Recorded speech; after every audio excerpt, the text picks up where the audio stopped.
ফুটন্ত গরম জলে মুরগির মাংস দিয়ে দুর্দান্ত স্বাদের একটি অবাক করা রেসিপি। নমস্কার বন্ধুরা, ঘরোয়া রান্না বাই চৈতালিতে সবাইকে স্বাগত জানাই। আমি চৈতালি। আজকে আমি মাংসের একটি নতুনত্ব রেসিপি শেয়ার করব।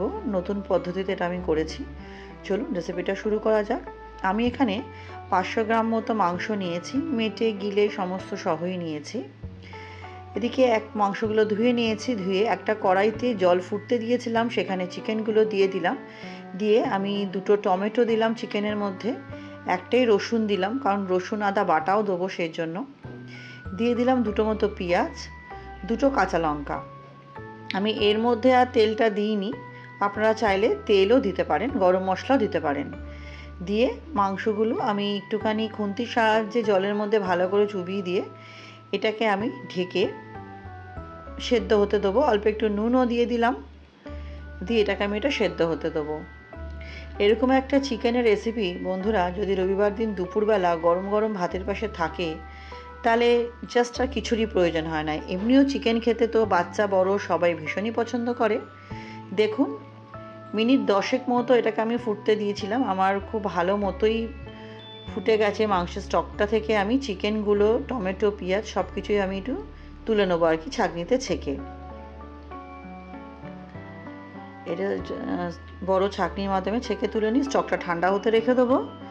আর অন্যদিকে কড়াইতে আমি ওই কড়াইটা পরিষ্কার করে কড়াইতে তেল দিয়ে দিলাম। দিয়ে যে টমেটো পেঁয়াজটা সেদ্ধ করেছিলাম সেটা কেটে দিয়ে দিলাম, লঙ্কা দিলাম, আদা রসুন দিয়ে ভালো মতো পেস্ট করতে দিলাম ওটা। আর এদিকে আমি 3টে মতো পেঁয়াজ ছোটো ছোটো করে কেটে রেখেছিলাম, সেটা কুচো করে নিয়ে তেলের মধ্যে দিয়ে দিলাম। তেলের মধ্যে দিয়ে পেঁয়াজটা একটু ভালো মতো ভাজা ভাজা করে নিয়ে এর মধ্যে আমি আলু দিয়ে দেবো। মাংসে তো আলু ছাড়া আমি ভাবতেই পারি না। আমি এখানে আলু দিয়ে দিলাম যতটুকু আমার প্রয়োজন। দিয়ে নুন হলুদ দিয়ে ভালো মতো পেঁয়াজের সাথে আলুটাকে আমি ভাজা ভাজা করে নেব। এই বৃষ্টির দিনে যদি গরম গরম মাংস সাথে ভাত থাকে, বা যদি আপনারা রুটি খেতে ভালোবাসেন, লুচি পরোটা, তাহলে তো আর কথাই নেই। আলুগুলো খুব সুন্দর করে ভাজা ভাজা করে নেবো। কিছুক্ষণের জন্য ঢেকে রাখবো আলুগুলো সেদ্ধ হওয়ার জন্য। হাফ সেদ্ধ হলেই হবে, বাকিটা মাংসের সাথে সেদ্ধ হবে। আলুটা মোটামুটি ভাজা হয়ে গেছে আমার। পেঁয়াজগুলো খুব ভালো মতো ভাজা ভাজা হয়ে গেছে। এবার যে মশলাটা পেস্ট করে রেখেছিলাম সেটা দিয়ে দিলাম।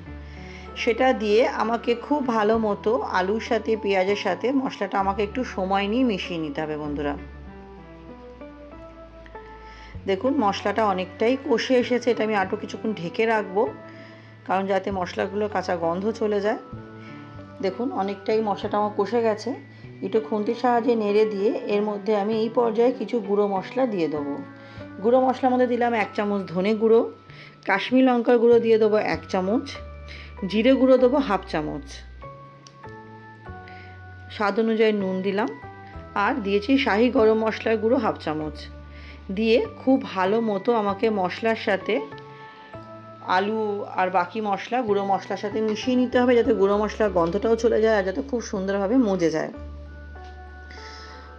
বন্ধুরা, যারা আমার চ্যানেলে আজকে নতুন প্রথম ভিডিওটি দেখছেন, আমার রেসিপিগুলো ভালো লাগলে চ্যানেলটি সাবস্ক্রাইব করে পাশে থাকা অনুরোধ রইল। পাশে থাকা বেল আইকনটি প্রেস করে অল নোটিফিকেশানটা অন করে নেবেন নতুন নতুন রেসিপির আপডেট পেতে। মশলাটা ভালো মতো কষে যাওয়ার পর আমি সেদ্ধ করে রাখা চিকেনটা দিয়ে দিলাম। চিকেনটা দিয়ে এবার খুব ভালো মতো মশলার সাথে কিন্তু চিকেনটা আমাকে মিশিয়ে নিতে হবে বন্ধুরা। একটা অনুরোধ করবো বন্ধুরা, ভিডিওটি দেখা শুরু করার সময় একটা লাইক দিয়ে দেখা শুরু করবেন, এবং ভিডিওটি দয়া করে স্কিপ করবেন না। স্কিপ করলে পুরো পদ্ধতিটাই মিস করে যাবেন। আর ভিডিওটি ভালো লাগলে অবশ্যই সুন্দর সুন্দর কমেন্টের মাধ্যমে উৎসাহিত করবেন। আপনাদের একটা কমেন্ট বা লাইক আমাদের অনেক উৎসাহিত করে নতুন নতুন রেসিপি দিতে, এবং ভালো লাগলে অবশ্যই বন্ধু বান্ধবের সাথে, ফ্রেন্ডস ফ্যামিলির সাথে শেয়ার করে দেবেন, যাতে আমরাও এগোতে পারি। চিকেনটা একটু ভালো মতো কষিয়ে নিচ্ছি আমি। কিছুক্ষণের জন্য ঢেকে রাখবো যতক্ষণ না চিকেন থেকে আমার তেল ছাড়ছে। দেখুন একটু সময় নিয়ে চিকেনটা আমাকে কষিয়ে নিতে হবে বন্ধুরা।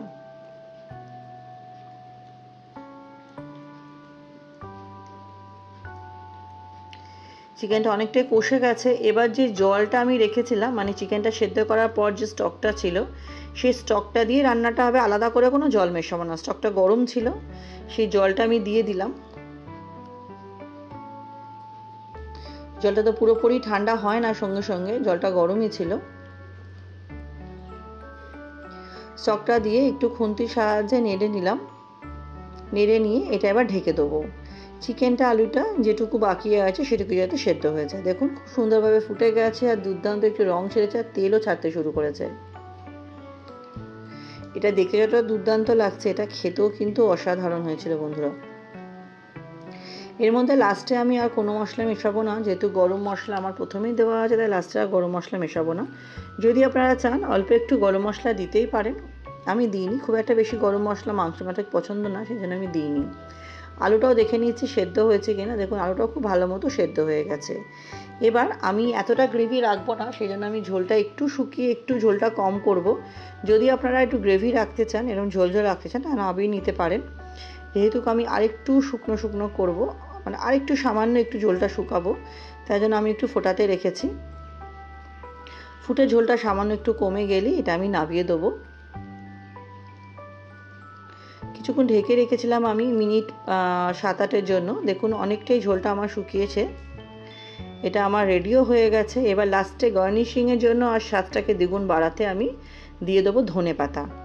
ধনেপাতা দিলে কিন্তু যে কোনো মাছ বলুন, ডিম বলুন, মাংস বলুন, সবজি বলুন, স্বাদ আমার রেসিপিটা কমপ্লিট হয়ে গেছে বন্ধুরা। দেখুন কতটা দেখতে সুন্দর হয়েছে। আমার সাথে ভিডিওটি শেষ অবধি দেখার জন্য আপনাদের সকলকে অনেক অনেক ধন্যবাদ বন্ধুরা। তাহলে রেসিপিটা তো আমার কমপ্লিট হয়ে গেছে। ভিডিওটাও আজকের মতো এখানেই শেষ করছি। নেক্সট দিন আবারও হাজির হয়ে যাব নতুন কোনো রান্নার সাথে। সবাই খুব ভালো থাকবেন, সুস্থ থাকবেন। আর কেমন লাগলো রেসিপিটা অবশ্যই কমেন্ট করে জানাতে কিন্তু ভুলবেন না।